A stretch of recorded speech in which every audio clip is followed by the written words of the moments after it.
of that group.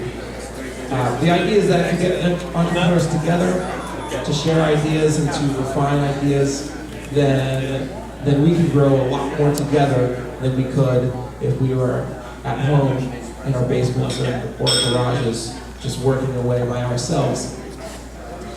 1 Million Cups started in Kansas City, and like I said, it's now in 59 cities across the country. And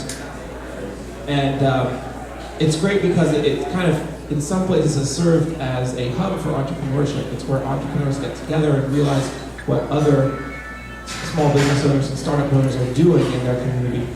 And this is our anniversary month. Almost a year ago when Tulsa started, and we're still going strong. Now, one of the perks of 1 million Cups is that when you present in one city, you can present in any of the other cities. And we've had some passport presenters here in Tulsa before, and we are going to have another one this morning.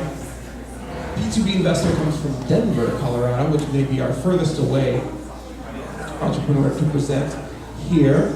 And they crowdfund business loans. So we're going to hear Krista Morgan talk about P2B investor. Please welcome her.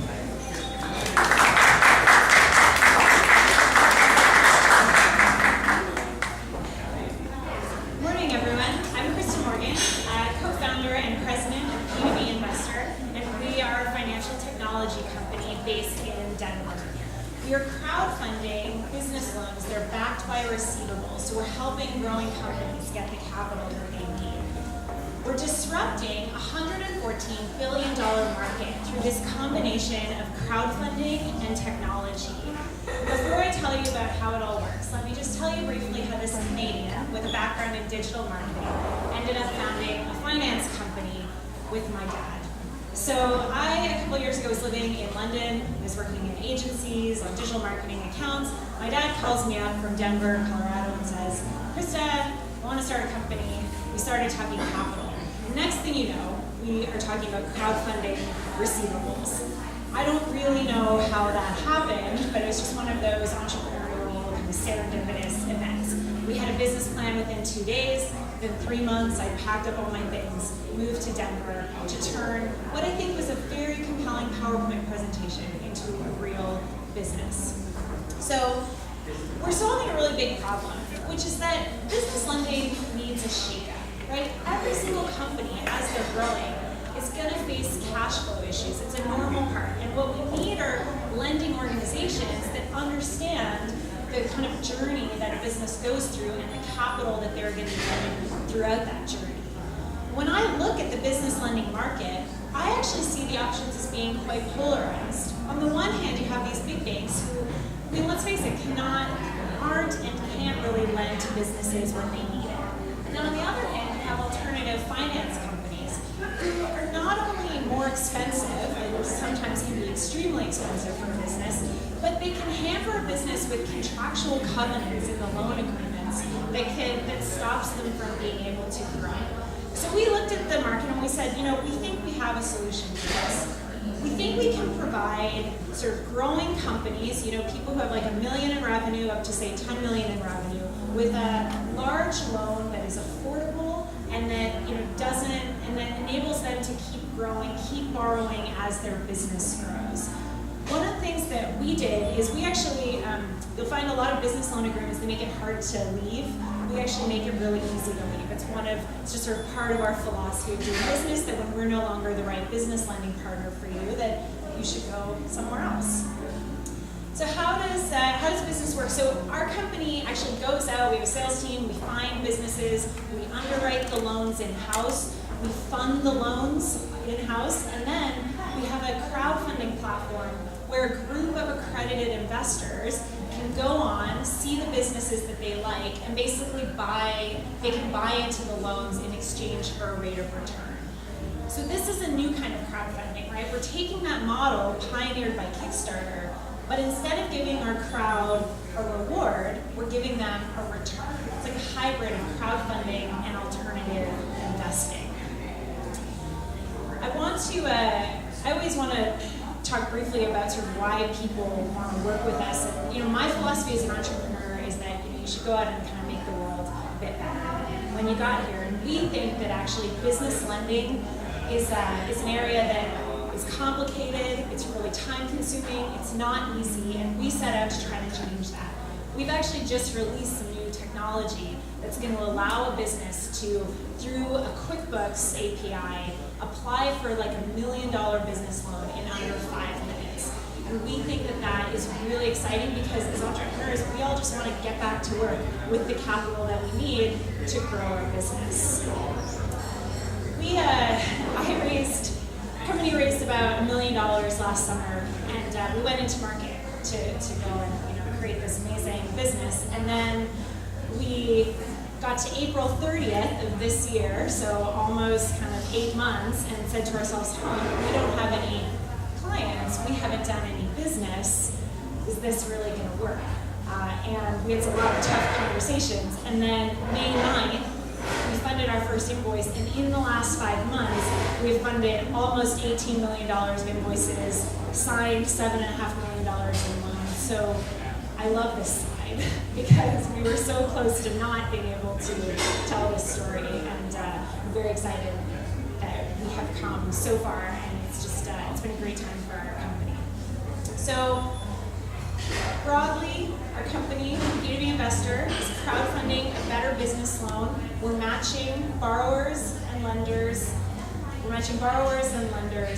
To give businesses the better access to capital. That's it. I would love to take your questions. Hello, I'm on. All right, questions, Jacob.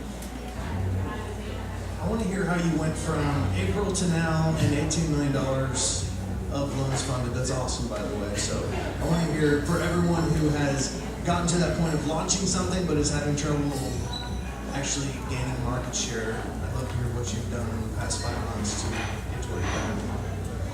Well, thank you. Thank you. I'm also very happy about it. To be honest, it's not what we did in the last 5 months. It's what we did in the 3 months leading up to that. Number one, we kept refining our messaging. Like in January, I didn't know that our target, we thought we might be doing $50,000 business loans, and as it turns out, the market need is really in that $500,000 business loan from what we're seeing. And we thought that we just kept working on who are we talking to. I could tell you how many networking events, how many people I talked to. Like one of my investors said, "Well, Crystal, what's your plan? You're just gonna work really hard and get business?" And I said, "Yes, that is exactly my plan." And that is really what we did. We just didn't give up. We just kept going.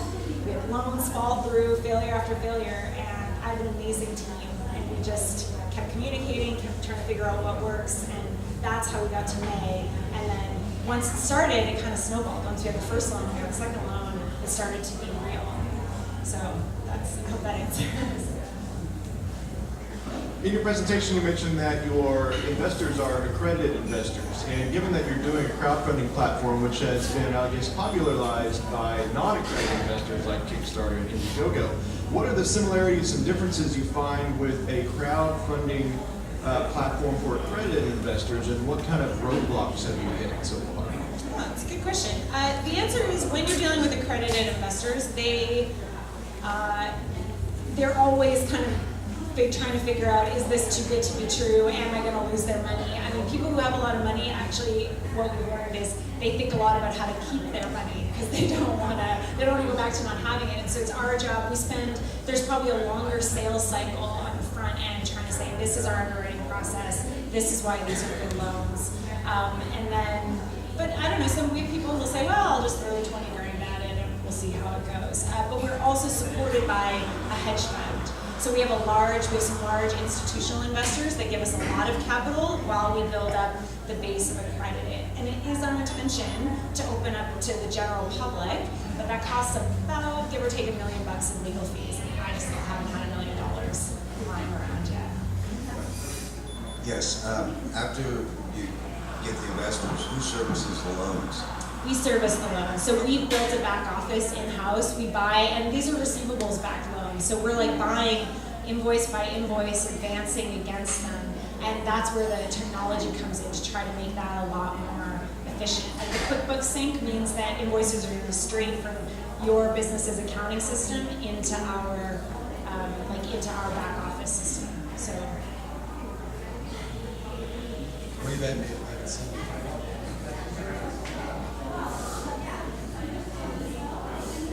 questions. One, do you have an upper or lower limit on the size of the funding you can take on?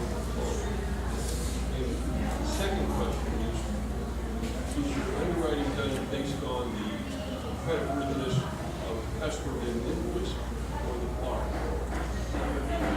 I sure can. Yeah. So the question was, do we have an upper and lower limit on our borrowing, and also are we underwriting the customer, the borrower, or the person who's paying the invoice?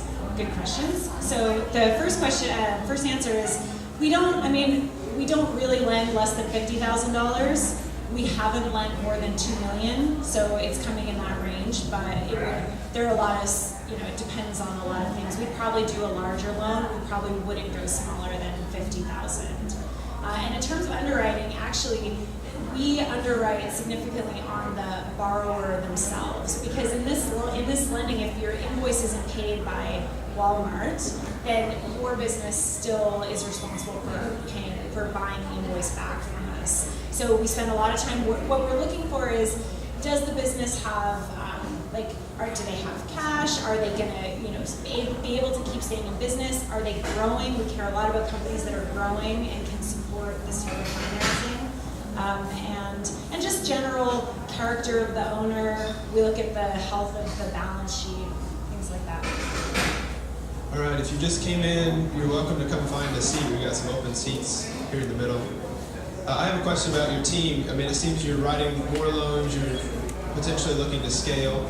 How are you bringing on teams, and what does that look like as you look to grow in other regions? Yeah, that is a great question. We actually are hiring 6 people. We just closed another funding round, which is very exciting, and we are hiring. We're 12 today. We are hiring 6 people in the next month. And actually, I've been struggling a lot with how are we going to get these 6 people on board quickly, but not just quickly, but how will they fit with our culture? We have this team of really, we're all really close-knit because we went through this tough time together, and then now we're going to bring on new people. We're thinking about how do we share our values and all the things that are important to us with them.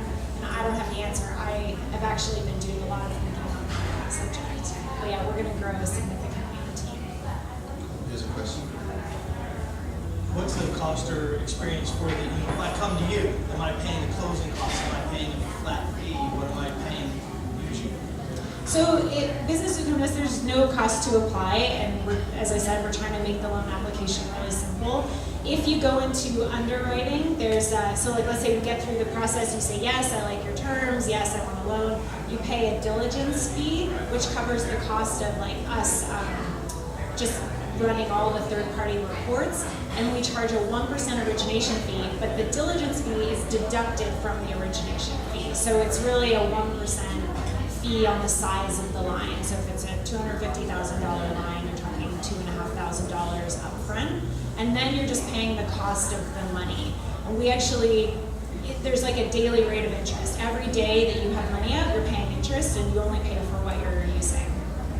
Is how we've structured it. So it's like a line of credit? It's a line of credit where you pay a daily interest rate on the money that you have outstanding every day. But it's all backed by an invoice. So you send us an invoice, we send you cash, and then it's revolving. So the crowdfunding element of it really doesn't affect us. Yeah. The question is the business doing anything on the crowdfunding side? And you're right, the answer is no. So you have this pool of accredited investors who are kind of getting to know your business, but you as the owner don't have to worry about the crowdfunding side. I spend a lot of time going and talking to accredited investors, making sure that everything can get funded. Because again, you shouldn't have to worry about that. You should be able to just take the money and go run your business. So yeah, you're not running, there's no campaign, there's no social media, activity to get your funding. If we say yes, you will get the funding that you need. I've got a question back here. So, sounds like the last 5 months have been awesome. It definitely made me better than the 5 months before that. Where do you see yourself in a year as a company, and what is the biggest hurdle that's going to prevent you from getting there, and how are you going to overcome that? That's a tough question. We the answer is a year from now. So today we have a $7.5 million portfolio. We are gunning for a $50 million portfolio next summer. So we're talking really big growth. What are the challenges to that? Build underwriting, right? So at the end of the day, if we make bad loans, that is a huge risk for our business. And if we're trying to grow at that scale, how do we make sure that the quality of the loans stays good? And how do we still say no when we need to, even though we really want to grow? So that's a big challenge. The technology is a huge challenge, right? We're trying to build a lot of technology with not a ton of people, and managing that is tough. And then just hiring, we're planning to be at like 35, 40 people. How are we going to hire all those people? How is it still going to be a fun, exciting startup, non-financial startup? Because that's something we care a lot about, that we don't feel financy. And then the aim is Series B. So we've done a bunch of angel funding in the company, and then next summer the plan is do an institutional venture round. I have two questions. One, it says you're always interested in partnership opportunities. Can you tell me a little bit more about that? And then I'll have a second question. Okay. Partnerships, look, B2B marketing, I'm learning. I did B2C for a long time, is all about building relationships with other businesses, people so I met yesterday with an outsourced CFO company who love our product, and they think they can, we can work together to refer people between us. We talked to some software company, like business lending software companies. So just QuickBooks, we have a partnership with QuickBooks to get in their marketplace. So things like that. It's kind of across the board. We're very flexible.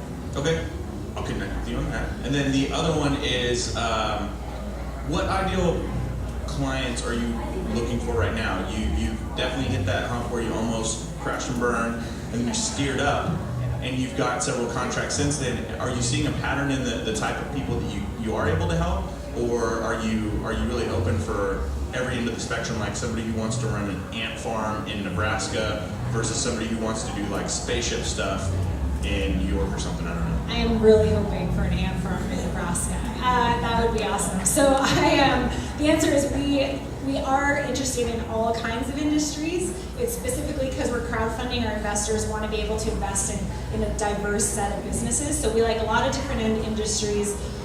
For us, what we're learning is your company's got to hit about $1 million in revenue. So it's ideally we have a lot of natural foods companies. So they've gotten into Whole Foods, and they did a trial, and they got success, and then Whole Foods said, let's go into every single Whole Foods. And so then we can come in to help them fund that growth. They tend to be owner-operated. They tend to have been in business kind of 3 years, and they tend to be innovators. We have a lot of technology companies, a lot of interesting manufacturing companies. But yeah, really across the board. Question here in the back. This is a self-serving 1 million cups question. Just a disclaimer before I ask it. This is now the 8th 1 million cups that you presented at. What value do you see in traveling to different 1 million cups cities across the country? A lot of people tell me that this isn't our audience. The truth is that I am a first-time entrepreneur. I gave up. I put everything on the line to do this business, and I really value. It was so useful to me in Denver. We have such a strong startup community that going out and meeting other entrepreneurs was of huge value. Hearing people who were more successful, who are at different stages, and I think 1 Million Cups does an amazing job of bringing a lot of people together, and it's an organization I like, and I value getting to come here and kind of tell my story, see if I can be helpful, listen to other people where they are, and so I think as an entrepreneur it's important to give back, because I certainly wouldn't be here without the support of my community, so that's the answer.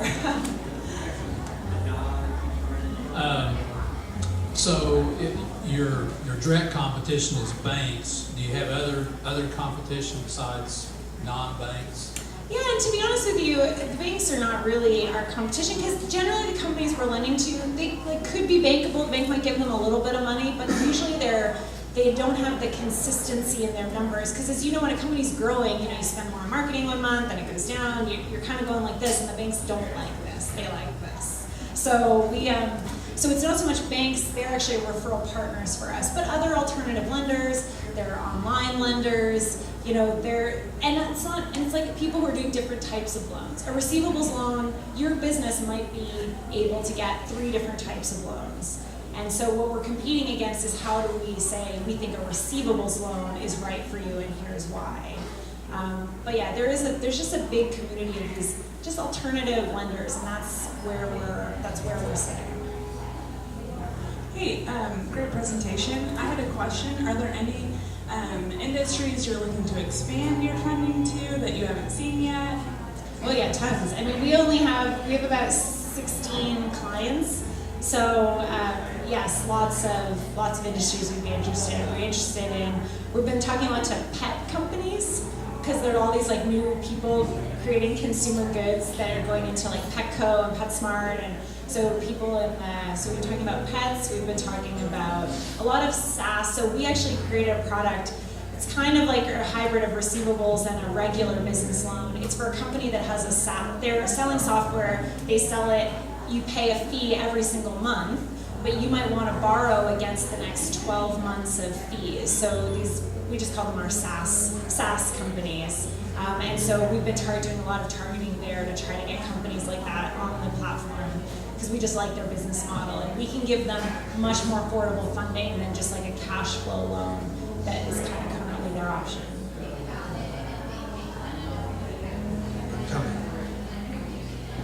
You've got 2 sides of the equation, the end user and the funding. Which has been the discussion on which has been the easier or harder side? Do you find it easier to find the capital and money, or do you find it easier to find the people that need, which has been are you sitting on a pool of money that people are just pushing at you to like go lend it, or? I wish that was it. The answer is we actually thought it would be all businesses and we'd have enough money. We'd have so much pile of money and it would be really easy to lend. That is not true. we first, the big problem was getting businesses. That was like the first problem we had to solve. We got a little bit of money committed, got the businesses on, and then we started to grow. And so actually right now, we're having a lot of conversations with some big investors to say, look, we really need like $5 million today. So I am learning 2-sided platform. It really is 2-sided. You're gonna have swings and roundabouts. I think that's a British expression, but that is just changes. So right now, a lot of focus on raising capital. I would think 3 months from now, it'll be all businesses again, like trying to get to that $50 million portfolio. Can you share a story, just on the marketing side? We have a lot of entrepreneurs that ask about that and are thinking, how do I get people to hear about me? Can you share a story about maybe something that you tried that didn't work out very well, that maybe you learned from and course corrected, or just a great story that you guys came up with and did and has worked well? I mean, look, we've tried we're very scrappy. I have an amazing marketing director who is just one of those people who goes out and tries a lot of things. I will say we did a lot of trials with like AdWords and search engine marketing, digital marketing, and it was very clear to us that if we didn't have the budget to spend like $5-10 grand a month minimum, then it's not worth it.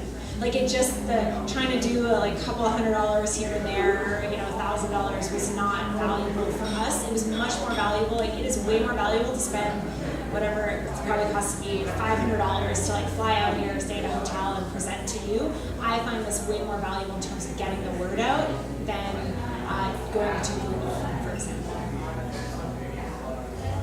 Way back, I haven't seen you.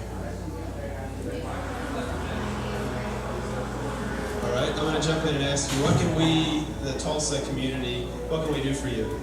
Well, look, we're, even with $18 million in invoices funded, we are still a little startup with not a lot of budget, and we try to go out and tell our story and just tell people what we're doing, and if you meet someone and you think, hey, you should maybe know about this company, just ask you to point them our way. That would be really valuable to us, and obviously if there's anything that can do to help anyone here, please come and talk to me after. I'd really be happy to help.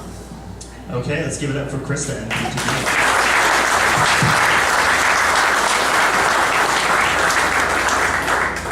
All right. If you're still in the back and you want to grab a seat, there's some seats up front here. Don't worry, we won't bite. All right, I've got a couple announcements before I hand it over here to Ryan. And there we go. Okay, so we've got another 1 Million Cups mug. So if you will look under your seat, there's a business card, I think. Yeah, Baron, put a business card under one of the seats and you win the mug. Raise your hand if you got it. All right. There you go. I'll take proof of winning. All right, sorry to make the rest of you just look at your butts. All right, so we're gonna keep on giving out some mugs, so be sure and come check those out. Thanks for being here. 1 Million Cups is an awesome way to connect with organizers, entrepreneurs, people in the community. So our newsletter, the best way to know what's going on in Tulsa, sign up for the 1 Million Cups newsletter. Just send an email to tulsa@1millioncups.com. You can write something funny in the body, because Baron will get it and he'll laugh and it makes his day. So everybody will send it out with who's presenting that week and then also the announcements that are going on. If you have an announcement and you want us to include it, if you have an event going on, something like that, or you're part of the community and you're starting a Kickstarter or something, let us know and we'll put it in the newsletter for sure. The I Can't workshops, but you can. I mean, as entrepreneurs, how many times have you said, there's no way that I'd be able to do that? Has anyone ever had that feeling? No one's, everyone's just like, oh yeah, I can do that, no problem. I don't have any problems. Well, if you are like me and you ever have that thought, next Mondays at TCC, right across the street over here, you can go check that out. I2E is sponsoring an entrepreneurial summit. It's in Oklahoma City next week. You can get on and RSVP. They're going to have a great speaker who's an experienced angel investor. It's going to be very, very cool. CCW, we have some special guests. Renee, do you want to come up and chat about it for just a second?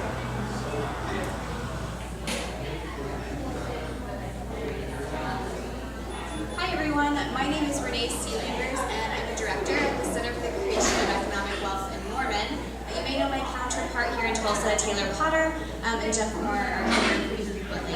But today we're visiting with a group of 11 entrepreneurs from Bangladesh and Nepal, who CCW hosts about twice a year, along with the Gaylord College of Journalism and Mass Communication with a State Department grant. And the idea is that by bringing these entrepreneurs here, we pair them with entrepreneurs or businesses in Oklahoma City, Norman, and Edmond. We're hoping to bring them to Tulsa in the future and pair them with businesses here.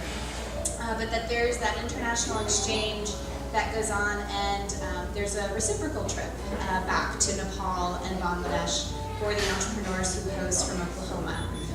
But we've been doing this for the past 2 years, and we really wanted to make sure that they got the experience of coming to Tulsa because of the vibrant entrepreneurial community you all have here. So I'd encourage you to do afterwards, when there's some mingling, is get to know some of these entrepreneurs. You guys raise your hands really quickly just so these things. They're throughout the audience here, but they're here for the next month. They want to get to know you, they want to exchange ideas and tell you about their businesses and learn about what you do as well. But I think that there's some really rich cultural exchange that happens here, but there's also business and economic development that takes place. Past exchanges have resulted in an entrepreneur in Edmond who has a high-end furniture business, actually started an import relationship with the entrepreneur he hosted from Bangladesh. And in fact, a screen printing entrepreneur from Nepal who came here actually was able to license some OSU memorabilia, manufactured some stuff in Bangladesh, sent it back to Oklahoma, and funny thing, turns out one of the other entrepreneurs that was hosting someone from Nepal bought that dress for her granddaughter and posted a picture of it on Facebook. 2 seconds later, she gets a text from that entrepreneur saying, hey, that's my product. So we have some really cool exchange going on between the entrepreneurs that are listening and the ones that are here in Oklahoma. If you have any other questions, feel free to come talk to me or Rebecca Butcher, who is our Mind Program Manager, works with CCW closely. We're the entrepreneurs. Thanks. Thank you all for being here and visiting with us. So yeah, be sure to hang out afterwards. There'll be lots of people hanging out, talking. They're going to be touring. I think you guys are going to Guthrie Green for lunch, so that's going to be a good decision for you. All right, our next company, and while I switch this up here, is Ryan with Siren Weather. They're based out of Norman. It's a tech startup they're working with weather to help traveling and make it safer. So without further ado, Ryan.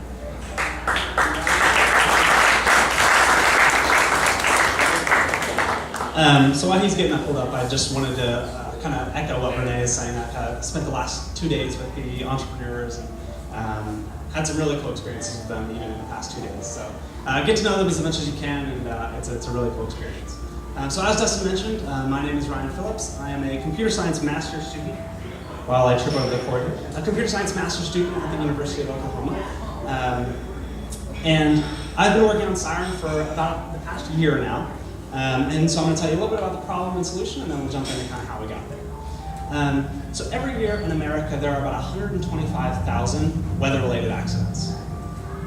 This leads to about $16 billion lost in the industry, an average of about $5 million per company in our target market. And this results in 23,000 injuries and deaths, not just of the truckers, but of innocent drivers that surround them on the roads. This occurs because the process for analyzing weather within trucking companies is broken. Companies rely on the dispatchers, who are responsible for between 40 and 60 trucks, to manually look up the weather that surrounds all of the trucks. Dispatchers are already busy enough and have identified that they can only spend about 2 to 3 minutes per hour looking at this weather. One company we even talked to said they don't look up weather, all they do is have the weather channel on 24/7 in the dispatch room. This process is inefficient and sporadic. So we've developed Siren directly to solve this problem. Siren is a web application that brings in the most up-to-date weather information from the National Weather Center, as well as the GPS locations of the trucks, analyzes it using a proprietary algorithm, and then generates notifications to dispatchers whenever one of the trucks is approaching a hazardous situation. We do this analysis by studying every weather-related accident over the past 40 years to generate the correlation that weather has on these accidents, so we know exactly which weather is most likely to cause an accident. These notifications to the drivers are then passed through their heads-up displays that they are already comfortable receiving notifications through and have already been deemed safe by the regulatory commissions as being able to deliver notifications while driving for these drivers. So now I'd like to talk a little bit about kind of how we got here. And I have a demo that I'll show afterwards. It was a little small for the screen, but if you guys want to see it, approach me afterwards. So we started out last August as a part of the program Renee was talking about. We were an internship program at the Center for the Creation of Economic Wealth. We had 9 people on our team, ranging from biology to finance to entrepreneurship, computer science. And we spent the first month of the semester identifying problems that we could solve using big publicly available data sets. So we looked at 13, 14, 15 different ideas over the first month, interviewing about 100 people between all of the different categories, and ended up on Siren. We looked at ideas such as site placement for hospitals or for fire stations, where the crime rates are the worst and which could be best benefited, and even agricultural stuff as well, and ended up on Siren. So then we spent the next 3 months until December working in the program, prototyping. We talked to between 60 and 70 truck drivers, verifying that this could work. From there, we moved on to a program called the National Collegiate Inventors and Innovators Association. It's now VentureWell. And they commonly fund student startup ventures in colleges. So we went through 2 phases of their program, receiving about $50,000 in funding between them and I2E as well with their Governor's Cup competition. And have moved on with this since. So we're currently in the process, like I said, we've been working on it for about a year now. So where are we going from here? We currently have 1,700 trucks signed on to start beta testing over the next 6 months. We'll be beta testing with them. We're also investigating the possibility of using this in a commercial app for normal drivers, so integrating it into like a Ford MySync system or an iPhone application for drivers, worrying about safety a little bit there. But we'll be investigating all these different possibilities kind of over the next 6 months, and we'll see what happens. So with that, I would like to open the floor for questions. Yeah. And like I said, I have a demo, but it's really small on the screen, so approach me afterwards if you'd like to see it. Raise your hand. So Ryan, how are you thinking about your sales channels into the trucking industry? They're a pretty unique animal, so I'm just curious how you're going to do that. So at this point, we've just been kind of going business to business through safety seminars that are hosted by the Federal Highway Administration, that kind of things. We're also investigating the possibility of integrating with the routing softwares these companies use, and that will allow us to reach a much larger group of companies quicker. But the problem is it's a very fragmented market. I think a good amount of the market is owner-operator trucks, which are contracted on a seasonal basis.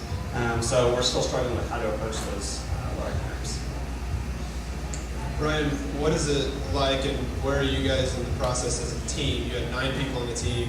Are you guys still in school, out of school, and how many stayed on, and how does that work? So we started out with 9. We're currently at 7 right now. And we are all still in school at this point. So some of us are undergrad and graduates. We are all graduating in May, this coming May, and it looks like about 3 to 4 of us will be continuing on full-time with this project. 3.5, okay. Yeah, 3.5. Wave at me so I can see. Wave very big, too. All right.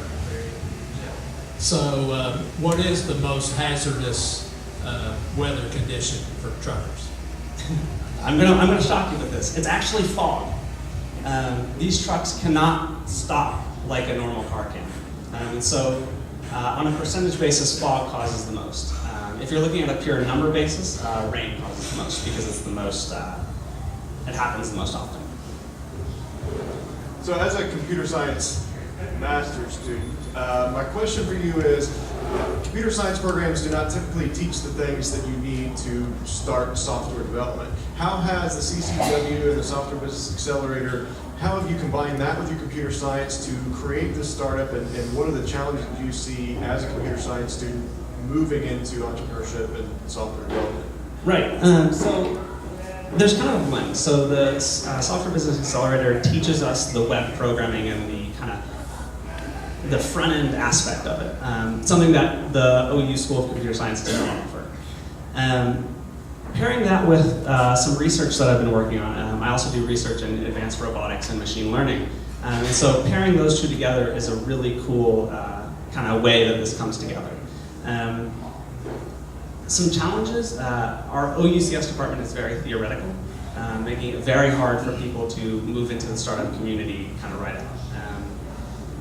So that's really the biggest challenge that I see as students being able to move into an entrepreneurial startup community.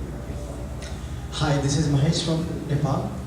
This product really looks like awesome, so I must congratulate on you on this, developing this product. Can you talk a little bit about the costing or maybe pricing of this product? Yeah, well thank you. So we are currently charging $2 per truck per month. So it'll be a subscription model. We looked at a few different options, and that was because, as I spoke about, a lot of these trucks are owner-operators, so they'll change seasonally and that kind of stuff. That was the best way, but the kind of trucking companies were most open to. I have a question back here. I know trucking is not just big here in the US, but in other parts of the world. Have you looked at trying to market this someplace other than here? We haven't yet.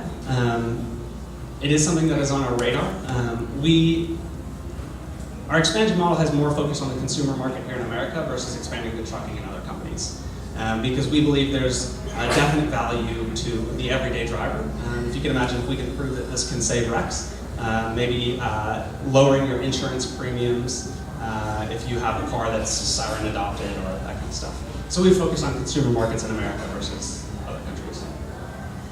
So Ryan, have you approached insurance companies that insure major trucking companies to see their interest in terms of lowering the opportunity to lower rates? And then the second question would be, what kind of funding do you need until May when you guys sort of ramp it up post-graduation?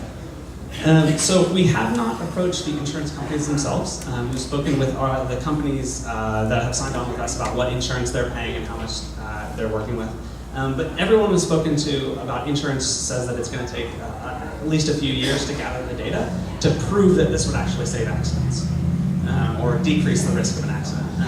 So we've gotten a lot of kind of negative feedback, if you will, that an insurance company would give them deductibles this early on in the process. I would hope that's different, but that's what we're getting early on. Second question. At this point, we're not taking salaries. We're still students. We're comfortable living on ramen. So we have enough money to get our servers and all of that through this beta test to February, when we'll be launching and actually charging customers.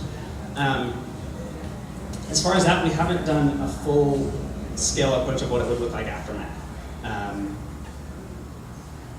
Like I said, we're still comfortable living on loan.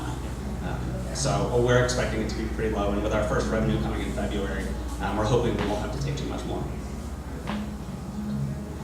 You talked about the data sets and analyzing all this data. Where did you guys go to get that data, and how did you go about analyzing? Right, so actually funny story real quick. So we started this project during the government shutdown last year. And so all of our accident data comes from the Federal Highway Administration, the Department of Transportation, and all that kind of stuff. And they were actually not accessible for about the first 2.5 months of the project. So the accident reports come from the reporting officers and are collected by the Federal Highway Administration. And then the weather data comes directly from the National Weather Center, which is located on the East Campus, as well as a partnership with Weather Decision Technologies, a weather company that was spun out of the Weather Center and is also located on the East Campus. So they heard our final presentation and said, hey, we'd love to help you guys out, so we'll kind of open up our APIs until you guys get revenue. Yeah, I have one more question. As you said that you are a student, you don't need study at the moment, but for all entrepreneurs, the vitamin is money. You need at the end of the month, right? So have you done any financial analysis, sustainability analysis of this product? We have.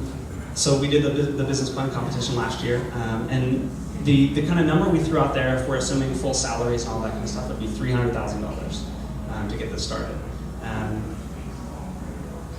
As far as full financial analysis, we've done 5-year productions quarterly all the way out, and so we can talk about that a little later. But it all builds off this idea of $2 per truck per month. And our costs itself are pretty low, with mainly server and people being the main costs there. So regarding expansion into like the consumer market, given that Google bought Waze, like how difficult do you think your algorithm would be to replicate, or do you think it's something they would buy? Like kind of what are your thoughts on that? So I'll start out with this. Google can replicate almost anything in software. So it's not really that hard for them. So that's what we're struggling with right now is preventing the Microsoft or the Google from doing this. The interesting approach is they're not really focused on the trucking industry. For them, it's not as big of an impact. And so we truly believe that this is something that they would acquire. We haven't really spoken with them about this. Actually, interestingly enough, I was out at Google interviewing a few weeks ago and actually interviewed with the director of Google Maps. And he loved the idea, and we're actually going to meet up and talk about it a little bit further in the next couple of months. So it's something that they have shown a little interest in. Having gone to truck driving school and worked for somebody here, what else? There's other elements that happen in an accident. You know, you can say the rain, but I know, did you study any other elements of the accidents? For example, drivers under 5 years of experience versus drivers over 5 years of experience, because brain doesn't cause accidents, people cause accidents. Right. We haven't. What we have done is eliminate drunk driving and texting as causes of accidents, so we're not using those in our analysis. We're using the ones that were attributed by the reporting officer as caused by weather. And so these are other things that we are interested in expanding into. We've looked at like road surface, like what is it made out of, blacktop or concrete, the turns, the speed limit, all of those other things, but the hardest part we've been struggling with is where to get that data. And so, a lot of the interesting things is as we're working with these companies have this information about their truck drivers' experience, past histories, and so as their data is opened up to us, that's something we're going to look at integrating. So truck drivers they make money by getting stuff there on time, and this seems like it could potentially be in direct opposition of their main financial driver. It's kind of related to Mark's question about the insurance companies, is that when I look at the product, I see that the people that would financially benefit from this product would be the insurance companies because they're the one having to pay out. What's your marketing strategy for that? Because obviously you kind of have to go after the insurance companies, and what behavioral changes are you wanting to make in these drivers that would convince them to make the safe decision as opposed to risking potentially money because they're going to be late? Right.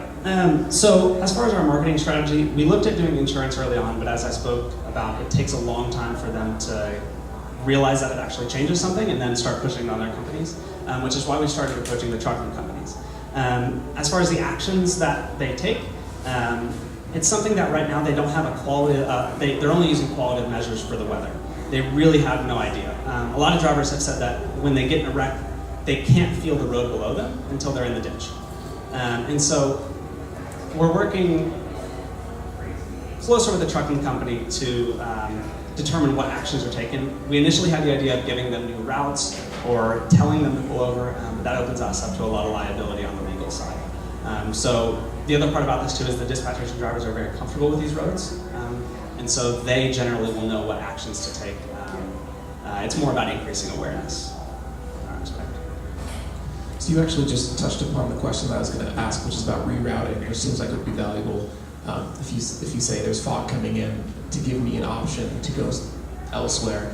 Could you talk a little bit more about that and the difficulty that you found in reroute? Yeah, so routing in general is difficult. I was an intern at Garmin, the GPS company, and they have teams of hundreds of people working on how to find the best routes. And so it's not something that we've done initially just because of the work that would be involved to make that a feature, if you will. But it's definitely something that we're looking to partner with some of these other companies such as Google or Garmin to get the better routing options based on weather. Also, liability has been a big issue for us because if we say, hey, use this other route, and then they get in a wreck on that case, that was our recommendation to use that route, and could open us up to a lot of liability in that case. So we were advised against it from that aspect as well as the technical aspect.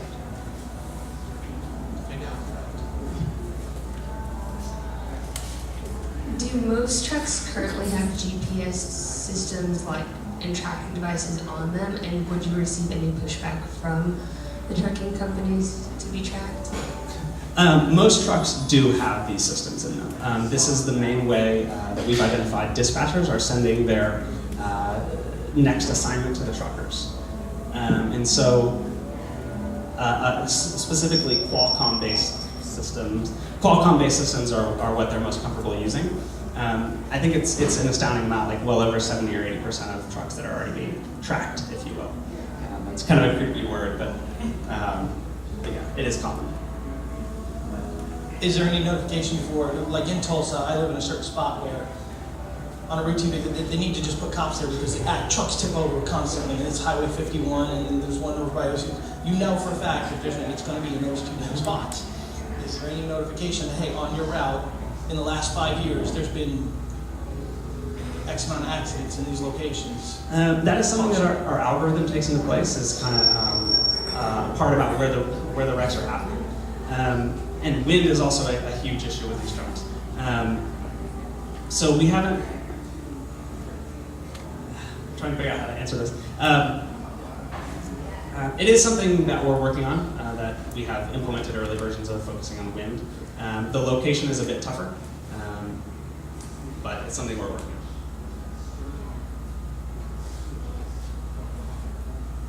on. Awkward pause. All right, let me ask you this one. Oh, you have one? It's a very interesting project. I'm Dr. Vishal, and I'm looking from a prospect of risk, and I have a question related to that too. And the data that you provide is basically from Meteorological Society, and you provide that on the ground that your tool's going to help them, which is already there in a way. If there's any error, how is it going to be, how you mitigate that? Do you have any strategies in place? Plus, there is another question. Siren represents a huge global issue on road safety barrier. Coming from other part of the world, I see that as a huge challenge in our society because you guys are way, way ahead on the road safety parameters and all these standards. Having those kind of tools in our part of the world is equally important as you would do. So it can be a very good tool to diversify beyond trucking industry. Like if you look into other industries in the safety parameters. Do you have interest in those things? Thank you. So as far as the mitigation, it's tough. I mean, it's never easy to say you got in a wreck because of us. You might have lost your life because of us. But it's something that we've spoken with the trucking companies and have agreements in place that will remove the liability from us. So it's something that early on with these beta tests, they know we're students, they know we're still working through this, and it's something that early on they're going to be working with us very closely. As we move forward, it's something we'll have to be very upfront about, our percent correctness, our error rates, and make sure that we paint a clear picture and don't give expectations that we're always correct and that you should trust us wholeheartedly.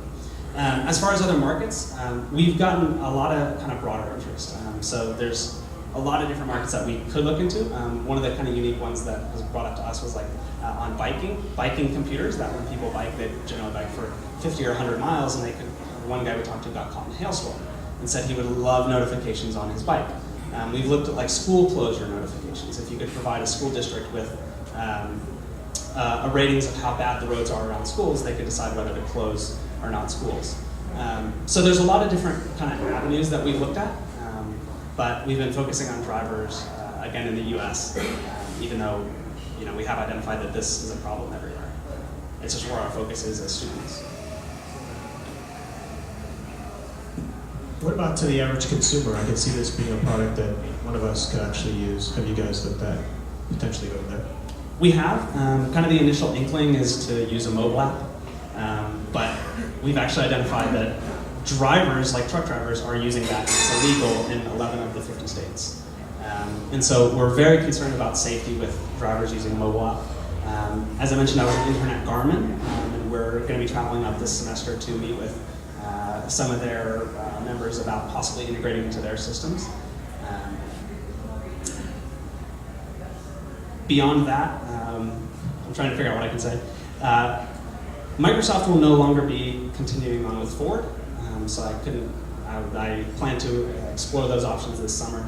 But we are exploring the options of integrating into the in-cab systems of normal cars. But we've also identified that drivers typically don't want to pay a subscription model. Normal drivers, when they buy a car, they want that to kind of be the last thing. XM has a huge drop-off rate after their 3-month free subscription, and so that would require us to kind of figure out a whole new business model. So we're going to get our feet really implanted in the truck market and then expand from there. So how do you plan to validate that these notifications will actually change behavior? Meaning, people get in wrecks not because they didn't know there was fog, they knew they were driving through fog, but they just kept driving the same way. So to just have the information earlier, will that really help? How can you validate that? Have you come across that objection with trucking companies? So we're going to be doing that a few different ways, and it's really going to come down to focus groups and meeting with drivers and talking through the different situations. Ideally experienced drivers who have been through some of these negative situations in the past, drivers that have been in wrecks before. It'll be that, as well as meetings with dispatchers. And the trucking companies have already agreed to these meetings regularly on a periodic basis. But then we'll also be gathering feedback using more of a technical aspect, using like Google Analytics and some other tracking softwares to figure out where they went after a notification was given, or if their speed slowed directly after a notification. So there's all kinds of different metrics that we'll be using, as well as the in-person focus groups and interviews. So our last question is, what can we as the entrepreneurial community in Tulsa do to help Siren help you? I think connections are always great.